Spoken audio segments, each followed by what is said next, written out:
The Doc is In is sponsored by Amada Senior Care. Fox 56 News Chief Medical Contributor Dr. Ryan Stanton is in studio with us. This morning, he's feeling the football spirit as he explores helmet safety, Doc. Yeah, absolutely. The beauty of the NFL and being back one of our favorite times of year is the fact that as healthcare, we get to talk about some of the cool technology because there's a ton of science that happens behind the game of sport and especially the NFL. Of course, with the new NFL season upon us, we get to celebrate a lot of the competition between our teams, mine particularly the Tennessee Titans, but also the technology that goes into keeping these players safe. Of course, concussion technology and helmet technology has been a huge push for the NFL over the last number of years, trying to decrease that number of injuries, long-term effects, and keeping the players on the field. So let's do a little bit of a quiz. News team, did you know? No! That 7 of the top performing helmets in 2020 are now prohibited in the NFL because of the advancements in technologies. Also, news team, did you know?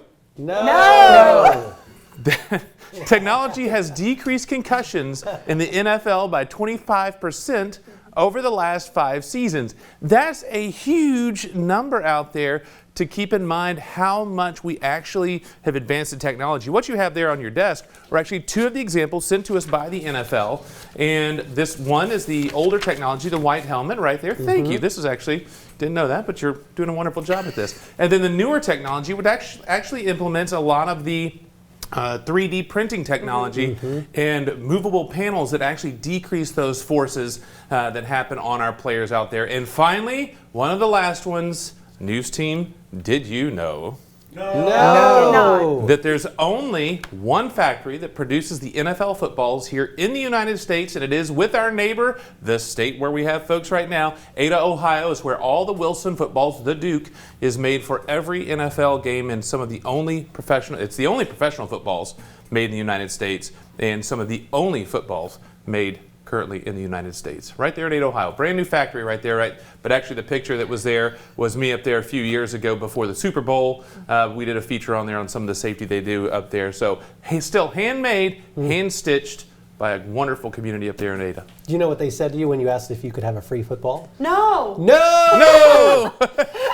They used to, actually. It was interesting. They would give you a football when you went up there, and they did go to our approach, which was the big N-O. Well, thank you This so is much, very Doc. interesting technology. I mean, you can just see the difference between the two. It's Fascinating. And when we get to the next segment, we'll be back in an hour. I'll show you the inside of the helmets because the inside is where you see a lot of those changes that have taken place in that release of energy, that decreasing or increasing of that time of deceleration, which actually protects the players. Looking forward to learning more about it. Yeah, definitely. We'll do more quizzes. Can we play along next time? Absolutely. We love when that No. happens. Okay. Say, there's a yes finally. There's a yes finally. All right, Doc. Looking forward to it. Very fascinating as the NFL season gets ready to kick off. We'll be right back with the more news after the break. You're watching Fox 56 News. Our home, your news.